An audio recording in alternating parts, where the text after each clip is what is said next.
2024 లేదా 25లో డిగ్రీ లేదా బీటెక్ చదివారా? సాఫ్ట్‌వేర్ జాబ్ కోసం ఎదురు చూస్తున్నారా? అయితే కోడ్ జ్ఞాన్ 100 డేస్ కోర్సులో చేరండి. జాబ్ సాధించండి. నమస్తే. నేను మీ సిరి. రైట్ నౌ మనతో పాటు ఉన్నారు హైకోర్టు అడ్వకేట్ అలగిరి రవీంద్రనాథ్ గారు.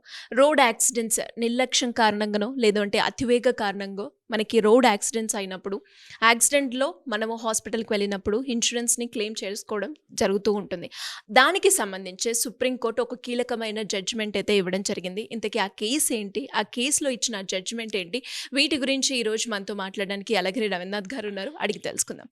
నమస్కారం సార్. నమస్తే అండి శ్రీ గారు. సార్, ఈ మధ్య కాలంలో మనం చూస్తే అంటే రీసెంట్ టైమ్స్‌లో కూడా రోడ్ యాక్సిడెంట్స్ అనేవి చాలా ఎక్కువైపోయాయి. అండ్ అలాగే ఎవరికైనా కూడా ఈ రోడ్ యాక్సిడెంట్‌లో బలైన వాళ్ళు ఎవరైతే ఉంటారో వాళ్ళు హాస్పిటల్‌కి వెళ్ళినప్పుడు ఇన్స్యూరెన్స్‌ని క్లెయిమ్ చేసుకోవడం మనం చూస్తూ ఉంటాం. దానికి సంబంధించి సుప్రీం కోర్టు కొన్ని కీలకమైన వ్యాఖ్యలు చేయడం, అలాగే ఒక జడ్జిమెంట్ కూడా ఇవ్వడం జరిగింది. ఇంతకీ ఆ కేస్ ఏంటి? దానికి సంబంధించిన అప్డేట్స్ ఏంటి సార్? ముఖ్యంగా ఈ motor vehicles transport MV act అంటారు దీన్ని. అదేవిధంగా ఇన్సూరెన్స్ క్లెయిమ్ చేసుకునే విధానం మీద నిన్న సుప్రీం కోర్టు చాలా ఇంపార్టెంట్ ఒక ల్యాండ్‌మార్క్ జడ్జిమెంట్ ఇచ్చారు.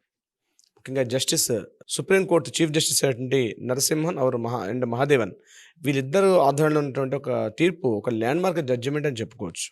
ఆ కేసు వివరాలు నేను మీకు చెప్పే ప్రయత్నం చేస్తాను. బట్ చాలా ఇన్ఫర్మేషన్ ఉన్న వీడియో, చాలా ఇంపార్టెంట్ న్యూస్, ప్రతి ఒక్కరూ తెలుసుకోవాల్సిన విషయం. ఈరోజు యూత్ ప్రత్యేకంగా ఈరోజు ర్యాష్ డ్రైవింగ్, నెగ్లిజెన్సీ డ్రైవింగ్ అని చేస్తుంటారు. ఈ విషయం మీద యూత్ పర్టికులర్గా తెలుసుకోవాలి. ఇక విషయం ఏంటంటే కర్ణాటకలోని మల్లసంద్ర అన్నటువంటి ఒక విలేజ్. ఆ మల్లసంద్ర దగ్గర రవీష్ అనే వ్యక్తి తన భార్య, తన ఇద్దరు పిల్లలతో కలిసి కారులో ఆయన వేరే చోటికి ప్రయాణం చేస్తున్నారు. ఇంతలో ఈ మలహనహల్లి అనేటువంటి విలేజ్ దగ్గర ఏమైందంటే సడన్గా వీళ్ళు స్పీడ్గా వెళ్తుండి కారు బ్రేక్ కొట్టేసరికి ఆ కారు అక్కడ స్కిప్ అయ్యి పడిపోయింది. ఆ కారు దాంట్లో రవీష్ అక్కడక్కడ స్పాట్ డెడ్ చనిపోయాడు. రవీష్ చనిపోయిన తర్వాత అతను ఏం చేశారంటే వాళ్ళ భార్య పిల్లలు కలిసి లోకల్ కోర్టు మీద ఇన్సూరెన్స్ క్లెయిమ్ చేసుకున్నారు. అయితే పోలీసులు ఏం చేశారు, అది ర్యాష్ డ్రైవింగ్ అని మెన్షన్ చేయడం జరిగింది. ర్యాష్ డ్రైవింగ్ కారణంగానే ఆయన వేగంగా వెళ్తున్న కారు ఫాస్ట్గా వెళ్తున్నాడు, ఆయన సడన్ బ్రేక్ కొట్టాడు, అక్కడే కారు బోల్తా కొట్టింది, స్కిప్ అయిపోయి అక్కడక్కడ ఆయన పడిపోయాడు, స్పాట్లో డెడ్ చనిపోయాడు. వీళ్ళు కోర్టుకు వెళ్ళి క్లెయిమ్ చేశారు. కోర్టుకు వెళ్ళి క్లెయిమ్ చేసినప్పుడు ఏమన్నారంటే బీమా కంపెనీ ఇన్సూరెన్స్ కంపెనీకి మాకు ఇన్సూరెన్స్ ఇవ్వమని చెప్పి అడిగినప్పుడు వాళ్ళు రిజెక్ట్ చేశారు. ఎందుకంటే ఇది ర్యాష్ డ్రైవింగ్, మేము ఇవ్వడానికి కుదరదు అని చెప్పి వాళ్ళు రిజెక్ట్ చేశారు. వెంటనే వీళ్ళు ఏం చేశారంటే దాన్ని తీసుకుని హైకోర్టులో వేశారు. హైకోర్టులో కూడా సేమ్ ఇదే అయినప్పుడు హైకోర్టు కూడా రిజెక్ట్ చేసింది. అయితే వాళ్ళు ఏం చేశారంటే ఇతను చనిపోయాడు స్పాట్ డెడ్, కనీసం ఒక హ్యూమానిటీ వాల్యూస్ ఆలోచించాలి, మనిషి చనిపోయాడు, ఫ్యామిలీ మొత్తం కూడా ఈరోజు రోడ్డున పడిందని చెప్పి వాళ్ళు సుప్రీంకోర్టుకి వచ్చారు. సో సుప్రీంకోర్టులో ఏం జరిగిందంటే హైకోర్టు ఇచ్చిన తీర్పుని కాస్త రివ్యూ చేస్తూ అక్కడ నరసింహన్ అండ్ మహాదేవన్ గారు చీఫ్ జస్టిస్గా ఉన్నటువంటి వీళ్ళిద్దరు కూడా ఆ యొక్క కేసును పూర్తిగా డిస్కషన్ చేసిన తర్వాత వాళ్ళు చెప్పిన పాయింట్స్ ఏంటంటే ర్యాష్ డ్రైవింగ్ ఉంది కాబట్టి బీమా ఇచ్చే అవకాశం ఉండదు అని చెప్పారు. అయితే వీళ్ళు ఏం చేశారు, లేదండి ఆన్ ద స్పాట్లో ఒక టైర్ బ్రేక్ అయింది, అంటే టైర్ ఒకసారి బ్లాస్ట్ అయిపోయింది, టైర్ పంక్చర్ అయిపోవడం వల్ల వీళ్ళు స్పాట్లో చనిపోయారు కాబట్టి వీళ్ళకి ఖచ్చితంగా ఇన్సూరెన్స్ క్లెయిమ్ అవ్వాలి అని చెప్పి పేరెంట్స్ అంటే వీళ్ళ ఫ్యామిలీ మెంబర్స్ మాట్లాడడం జరిగింది. దీని మీద చాలా చర్చలు, టెక్నికల్ అనాలిసిస్, తర్వాత రూల్స్ అండ్ రెగ్యులేషన్స్ పాటిస్తున్నారు లేదా అన్ని పారామీటర్స్ అని చూసిన తర్వాత సుప్రీంకోర్టు నిన్న 3వ తారీఖు నాడు ఒక జడ్జిమెంట్ ఇచ్చారు. ఆ జడ్జిమెంట్ ఏంటంటే ఎట్టి పరిస్థితుల్లో కూడా ఈ ర్యాష్ డ్రైవింగ్ ఉన్న కారణంతో ఇతనికి బీమా కంపెనీ క్లెయిమ్ చేయాల్సిన అవసరం లేదంటే బీమా కంపెనీ అమౌంట్ ఇవ్వాల్సిన అవసరం లేదు అని చెప్పి బీమా కంపెనీకి సపోర్ట్గా ఇచ్చారు.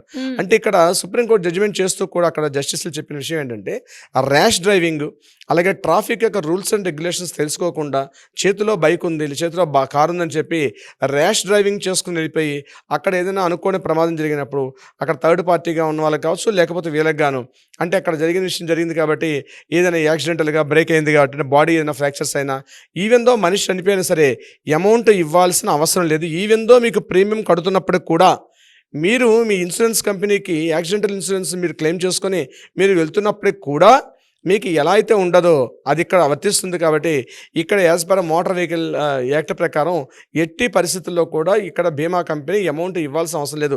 80 లక్షల రూపాయలకు వాళ్ళు క్లెయిమ్ చేసుకుంటే ఆ 80 lakhs రూపీస్ని కూడా ఇవ్వాల్సిన అవసరం లేదని చెప్పి ఆ ఫైల్ని డిస్మిస్ చేశారు ఇక్కడ సుప్రీంకోర్టు జస్టిస్. సో ఈ ల్యాండ్ మార్క్ జడ్జిమెంట్ మనకి ఏం చెప్తుందంటే చేతిలో కారు ఉంది, చేతిలో బైక్ ఉందని చెప్పి ఇష్టానుసారంగా రోడ్ల మీదకి వెళ్ళిపోయి ఇష్టానుసారంగా మనం బిహేవ్ చేస్తూ రోడ్ల మీద తిరుగుతూ పోతూ ఉంటే ఎట్టి పరిస్థితుల్లో కూడా బీమా కంపెనీ క్లెయిమ్ చేయు.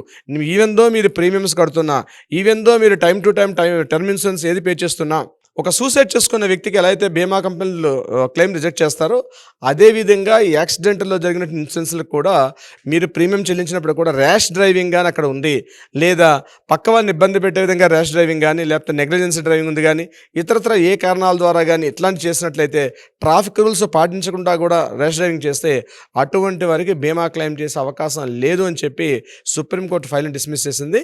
ఈ judgment landmark judgment entire throughout India మొత్తానికి కూడా జడ్జిమెంట్గా యూజ్ చేసుకునే అవకాశం ఉంటుంది. కాబట్టి ఎవరెవరి చేతుల్లో కార్లు ఉన్నా, ఎవరెవరి చేతుల్లో బైకులు ఉన్నా బీ కేర్ఫుల్, మీరు జాగ్రత్తగా ఉండండి, బీ కేర్ఫుల్గా ఉండండి. ఇన్సూరెన్స్ క్లెయిమ్ చేసాం, ప్రీమియమ్స్ కడుతున్నాం కాబట్టి మాకు ఖచ్చితంగా ఏం జరిగిన బీమా కంపెనీ ఇస్తుందంటే మీకు బీమా కంపెనీ ఇవ్వవద్దు అని చెప్పి సుప్రీంకోర్టు జడ్జిమెంట్ ఇచ్చారు. It's very landmark judgement.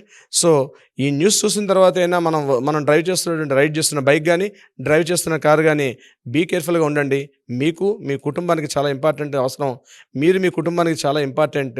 Be careful. అంటే ఎలా సార్, ఇప్పుడు ఈ కేసు ఏదైతే జడ్జ్మెంట్ ఇచ్చిందో సుప్రీంకోర్టు, అది అన్ని కేసులకి అంటే రిలేటెడ్ టు ఏదైతే రోడ్ యాక్సిడెంట్స్కి సంబంధించిన కేసెస్కి అన్నిటికీ ఇది వర్తిస్తుందంటారా, లేదంటే డిఫర్ అవుతుందంటారా? యాక్చువల్గా మనకి చెప్పాక చాలా సందర్భాలు చెప్పాం, యాక్ట్స్ ఉంటాయి, జడ్జిమెంట్స్ ఉంటాయి.